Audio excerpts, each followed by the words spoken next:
नमस्कार बंधुरा श्री रामकृष्ण कथामृतते तुम्हारे सबाइके स्वागत। आज के आमी श्री श्री रामकृष्ण कथामृतर प्रथम खंडर अष्टम नवम और दशम परिच्छेद पाठ करब। तोमरा साथे थेको। श्रुति विप्रतिपन्नाते यदास्थस्यति निश्चला समाधावचला बुद्धिस्तदा যোগো মা বাপস্যি। সভা ভঙ্গ হইল। ভক্তেরা এদিক ওদিক পাইচারি করিতেছেন। মাস্টারও পঞ্চবটি ইত্যাদি স্থানে বেড়াইতেছেন। বেলা আন্দাজ ৫টা। কিয়ৎক্ষণ পরে তিনি শ্রী রামকৃষ্ণের ঘরের দিকে আসিয়া দেখিলেন ঘরের উত্তর দিকের ছোট বারান্দার মধ্যে অদ্ভুত ব্যাপার হইতেছে। শ্রী রামকৃষ্ণ স্থির হইয়া দাঁড়াইয়া রহিয়াছেন। নরেন্দ্র গান করিতেছেন। ২-৪ জন ভক্ত দাঁড়াইয়া আছেন। মাস্টার আসিয়া গান শুনিতেছেন। গান শুনিয়া আকৃষ্ট হইয়া রহিলেন। ঠাকুরের গান ছাড়া এমন মধুর গান তিনি কখনো কোথাও শুনেন নাই। হঠাৎ ঠাকুরের দিকে দৃষ্টিপাত করিয়া অবাক হইয়া রহিলেন। ঠাকুর দাঁড়াইয়া নিস্পন্দ, চোখের পাতানো পড়িতেছে না। নিঃশ্বাস প্রশ্বাস বহিছে কি বহিছে। জিজ্ঞাসা করাতে একজন ভক্ত বলিলেন, এর নাম সমাধি। মাস্টার এরূপ কখনো দেখেন নাই, শুনেন নাই। অবাক হইয়া তিনি ভাবিতেছেন, ভগবানকে চিন্তা করিয়া মানুষ কি এত বাহ্য জ্ঞান শূন্য হয়? না জানি কতদূর বিশ্বাস ভক্তি থাকিলে এরূপ হয়। গানটি এই: চিন্তয় মম মানস হরি চিৎ ঘন নিরঞ্জন কিবা অনুপম ভাতি মহানুমূর্তি ভকত হৃদয় রঞ্জন নবরাগে রঞ্জিত কোটি শশী বিনন্দিত কিবা বিজলি চমকে সেরূপ আলোকে পুলকে শিহরি জীবন। গানের এই চরণটি গাহিবার সময় ঠাকুর শ্রী রামকৃষ্ণ শিহরিত লাগিলেন। দেহ রোমাঞ্চিত, চক্ষু হইতে আনন্দাশ্রু বিগলিত হইতেছে। মাঝে মাঝে যেন কি দেখিয়া হাসিতেছেন। না জানি কোটি শশী বিনন্দিত, কি অনুপম রূপ দর্শন করিতেছেন। এরই নাম কি ভগবানের চিন্ময় রূপ দর্শন? কত সাধন করিলে, কত তপস্যার ফলে, কতখানি ভক্তি বিশ্বাসের বলে এরূপ ঈশ্বর দর্শন হয়। আবার গান চলিতেছে: হৃদি কমলাসনে ভজ তার চরণ দেখো শান্ত মনে প্রেম নয়নে অপরূপ প্রিয় দর্শন। আবার সেই ভুবনমোহন হাস্য, শরীর সেইরূপ নিস্পন্দ, স্তিমিত লোচন, কিন্তু কি যেন অপরূপ রূপ দর্শন করিতেছেন। আর সেই অপরূপ রূপ দর্শন করিয়া যেন মহানন্দে ভাসিতেছেন। এইবার গানের শেষ হইল। নরেন্দ্র গাইলেন: চিদানন্দ রসে ভক্তি যোগাবেশে হাওরে চিরগমন। চিদানন্দ রসে হায় রে প্রেমানন্দ রসে। সমাধির ও প্রেমানন্দের এই অদ্ভুত ছবি হৃদয় মধ্যে গ্রহণ করিয়া মাস্টার গৃহে প্রত্যাবর্তন করিতে লাগিলেন। মাঝে মাঝে হৃদয় মধ্যে সেই হৃদয়োন্মত্তকারী মধুর সঙ্গীতের ফুট উঠিতে লাগিল। প্রেমানন্দ রসে হওরে চিরমগন হরিপ্রেমে মত্ত হয়ে। জং লব্ধা চাপরং লাভং মন্যতে নাধিকং তত যস্মিন স্থিত ন দুঃখেন গুরুনাপি বিচাল্যতে। তাহার পরদিনও ছুটি ছিল। বেলা ৩টার সময় মাস্টার আবার আসিয়া উপস্থিত। ঠাকুর শ্রী রামকৃষ্ণ সেই পরিচিত ঘরে বসিয়া আছেন। মেঝেতে মাদুর পাতা, সেখানে নরেন্দ্র, ভবনাথ আরও ২-১ জন বসিয়া আছেন। কয়টি ছোকরা, ১৯-২০ বৎসর। ঠাকুর সহাস্য বদন ছোট তক্তপোষের ওপর বসিয়া আছেন, আর ছোকরাদের সহিত আনন্দে কথাবার্তা কহিতেছেন। মাস্টার ঘরে প্রবেশ করিতেছেন দেখিয়াই ঠাকুর উচ্চহাস্য করিয়া ছোকরাদের বলিয়া উঠিল, ওই রে আবার এসেছে বলিয়াই হাস্য। সকলে হাসিতে লাগিল। মাস্টার আসিয়া ভূমিষ্ঠ হইয়া প্রণাম করিয়া বসিলেন। আগে হাত জোর করিয়া দাঁড়াইয়া প্রণাম করিতেন, ইংরেজি পড়া লোকেরা যেমন করে। কিন্তু আজ তিনি ভূমিষ্ঠ হইয়া প্রণাম করিতে শিখিয়াছেন। তিনি আসন গ্রহণ করিলে শ্রীরামকৃষ্ণ কেন হাসিতেছিলেন তাহাই নরেন্দ্রাদি ভক্তদের বুঝাইয়া দিতেছেন।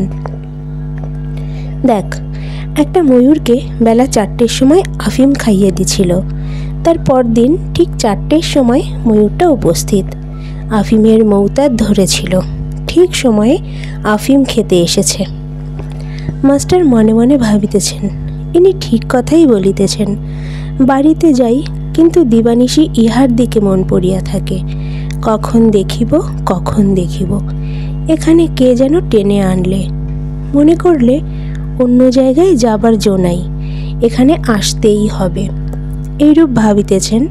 ঠাকুর এদিকে ছোকরাগুলির সহিত অনেক ফষ্টি নষ্টি করিতে লাগিলেন, যেন তারা সমবয়স্ক। হাসির লহরী উঠিতে লাগিল, যেন আনন্দের হাট বসিয়াছে। মাস্টার অবাক হইয়া এই অদ্ভুত চরিত্র দেখিতেছেন। ভাবিতেছেন, ইহারই কি পূর্বদিন সমাধি ও অদৃষ্টপূর্ব প্রেমানন্দ দেখিয়াছিলাম? সেই ব্যক্তি কি আজ প্রাকৃত লোকের ন্যায় ব্যবহার করিতেছেন? ইনি কি আমার প্রথম দিনে উপদেশ দেবার সময় তিরস্কার করেছিলেন? ইনি কি আমায় তুমি কি জ্ঞানী বলেছিলেন? ইনি কি সাকার নিরাকার দুই সত্য বলেছিলেন? ইনি কি আমায় বলেছিলেন ঈশ্বরই সত্য আর সংসারের সমস্তই অনিত্য? ইনি কি আমায় সংসারে দাসীর মতো থাকতে বলেছিলেন? ঠাকুর শ্রীরামকৃষ্ণ আনন্দ করিতেছেন ও মাস্টারকে একবার দেখিতেছেন। দেখিলেন তিনি অবাক হইয়া বসিয়া আছেন।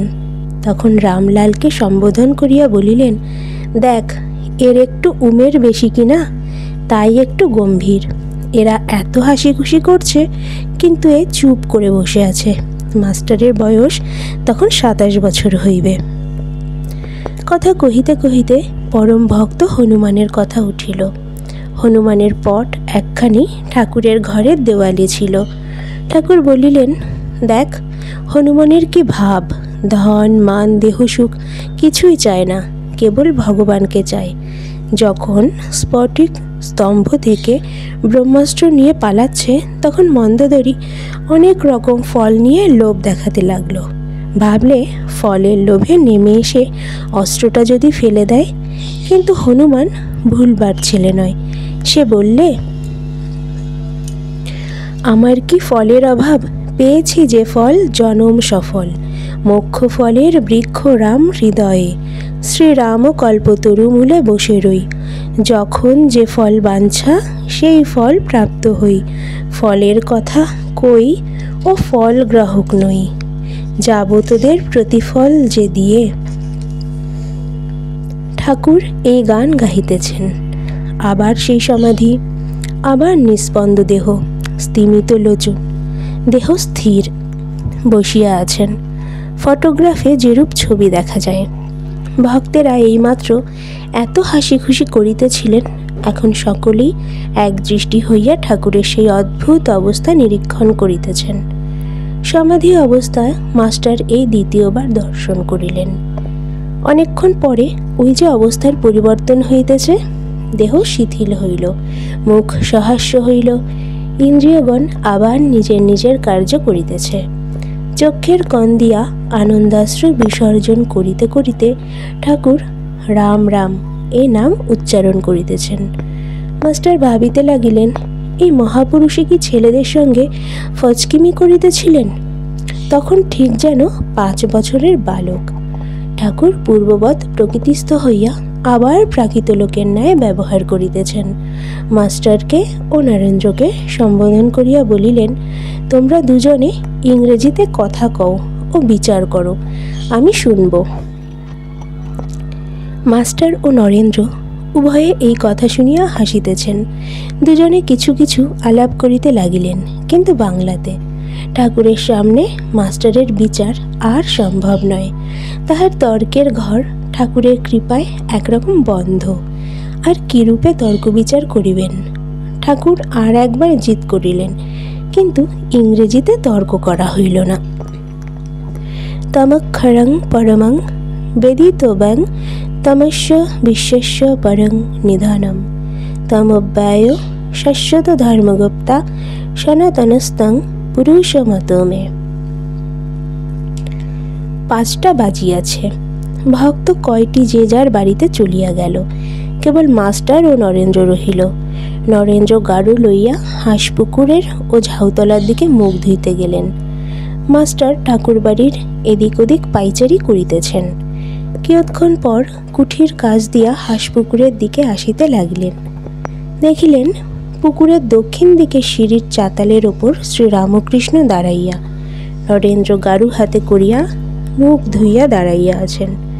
ঠাকুর বলিতেছেন, দেখো আর একটু বেশি বেশি আসবি। সবে নূতন আসছিস কিনা? প্রথম আলাপের পর নূতন সকলেই ঘন ঘন আসে, যেমন নতুন পতি। কেমন, আসবি তো? নরেন্দ্র ব্রাহ্ম সমাজের ছেলে, হাসিতে হাসিতে বলিলেন, হ্যাঁ, চেষ্টা করব। সকলে কুঠির পথ দিয়া ঠাকুরের ঘরে আসিতেছেন। কুঠির কাছে মাস্টারকে ঠাকুর বলিলেন, দেখ, চাষারা হাটে গরু কিনতে যায়। তারা ভালো গরু মন্দ গরু বেশ চেনে। লেজের নিচে হাত দিয়ে দেখে। কোনো গরু লেজে হাত দিলে শুয়ে পড়ে, সে গরু কিনে না। যে গরু লেজে হাত দিলে তিরিং মিরিং করে লাফিয়ে ওঠে, সেই গরুকেই পছন্দ করে। নরেন্দ্র সেই গরুর জাত, ভেতরে খুব তেজ। এই বলিয়া ঠাকুর হাসিতেছেন। আবার কেউ কেউ লোক আছে যেন চিরের ফলার, আট নাই জোর নাই, ভ্যাদ ভ্যাদ করছে। সন্ধ্যা হইল। ঠাকুর ঈশ্বর চিন্তা করিতেছেন। মাস্টারকে বলিলেন, তুমি নরেন্দ্রর সঙ্গে আলাপ করোগে, আমায় বলবে কিরকম ছেলে। আরতি হইয়া গেল। মাস্টার অনেকক্ষণ পরে চাঁদনির পশ্চিম ধারে নরেন্দ্রকে দেখিতে পাইলেন। পরস্পর আলাপ হইতে লাগিল। নরেন্দ্র বলিলেন, আমি সাধারণ ব্রাহ্ম সমাজের, কলেজে পড়িতেছি ইত্যাদি। রাত হইয়াছে। মাস্টার এইবার বিদায় গ্রহণ করিবেন, কিন্তু যাইতে আর পারিতেছেন না। তাই নরেন্দ্রর নিকট হইতে আসিয়া ঠাকুর শ্রীরামকৃষ্ণকে খুঁজিতে লাগিলেন। তাহার গান শুনিয়া হৃদয় মন মুগ্ধ হইয়াছে। বড় সাধ যে আবার তার শ্রীমুখে গান শুনিতে পান। খুঁজিতে খুঁজিতে দেখিলেন মা কালীর মন্দিরের সম্মুখে নাট মন্দিরের মধ্যে একাকী ঠাকুর পাদচরণ করিতেছেন। মার মন্দিরে মার দুই পার্শ্বে আলো জ্বলিতেছিল। বৃহৎ নাট মন্দিরে একটি আলো জ্বলিতেছে, ক্ষীণ আলোক। আলো ও অন্ধকারে মিশ্রিত হইলে যে রূপ হয়, সেই রূপ নাট মন্দির দেখাইতেছিল। মাস্টার ঠাকুরের গান শুনিয়া আত্মহারা হইয়াছেন, যেন মন্ত্রমুগ্ধ সর্প। এক্ষণে সংকুচিতভাবে ঠাকুরকে জিজ্ঞাসা করিলেন, আজ আর কি গান হবে? ঠাকুর চিন্তা করিয়া বলিলেন, না, আজ আর গান হবে না। এই বলিয়া কি যেন মনে পড়িল। অমনি বলিল, তবে এক কর্ম করো, আমি বলরামের বাড়ি যাব কলকাতায়, তুমি যেও, সেখানে গান হবে। মাস্টার, যে আজ্ঞা। শ্রীরামকৃষ্ণ, তুমি জানো বলরাম বসু? মাস্টার, আজ্ঞে না। শ্রীরামকৃষ্ণ, বলরাম বসু, বোসপাড়ায় বাড়ি। মাস্টার, যে আজ্ঞা, আমি জিজ্ঞাসা করব। শ্রীরামকৃষ্ণ, আচ্ছা, তোমায় একটা কথা জিজ্ঞাসা করি, আমাকে তোমার কি বোধ হয়? মাস্টার চুপ করিয়া আছেন। ঠাকুর আবার বলিতেছেন, তোমার কি বোধ হয়? আমার কয় আনা জ্ঞান হয়েছে? মাস্টার, আনা এ কথা বুঝিতে পারছি না, তবে এরূপ জ্ঞান বা প্রেম ভক্তি বা বিশ্বাস বা বৈরাগ্য বা উদার ভাব কখনো কোথাও দেখি নাই। ঠাকুর শ্রীরামকৃষ্ণ হাসিতে লাগিলেন। এরূপ কথাবার্তার পর মাস্টার প্রণাম করিয়া বিদায় গ্রহণ করিলেন। সদর ফটক পর্যন্ত আসিয়া আবার কি মনে পড়িল, অমনি ফিরিলেন। আবার নাট মন্দিরে ঠাকুর শ্রীরামকৃষ্ণের কাছে আসিয়া উপস্থিত। ঠাকুর সেই ক্ষীণা লোকের মধ্যে একাকী পদচরণ করিতেছেন। একাকী, নিঃসঙ্গ। পশুরাজ যেমন অরণ্য মধ্যে আপন মনে একাকী বিচরণ করিতেছেন। আত্মারাম। সিংহ একলা থাকতে একলা বেড়াতে ভালোবাসে, অনপেক্ষ। অবাক হইয়া মাস্টার আবার সেই মহাপুরুষ দর্শন করিতেছেন। শ্রীরামকৃষ্ণ, আবার যে ফিরে এলে? মাস্টার, আজ্ঞা, বোধ হয় বড় মানুষের বাড়ি, যেতে দিবে কি না, তাই যাব না ভাবছি। এখানে এসেই আপনার সঙ্গে দেখা করব। শ্রীরামকৃষ্ণ, না গো, তা কেন? তুমি আমার নাম করবে, বলবে তার কাছে যাব, তাহলেই কেউ আমার কাছে নিয়ে আসবে। মাস্টার, যে আজ্ঞা, বলিয়া আবার প্রণাম করিয়া বিদায় লইলেন। আজকের ভিডিও এই পর্যন্তই, এখানেই শেষ হলো। দেখা হবে পরের ভিডিওতে। আমার পাঠ কেমন লাগলো অবশ্যই জানাবেন, আর ভালো লাগলে লাইক, কমেন্ট, শেয়ার করো। সাবস্ক্রাইব করে চ্যানেলের পাশে থেকো। জয় শ্রী ঠাকুর রামকৃষ্ণ।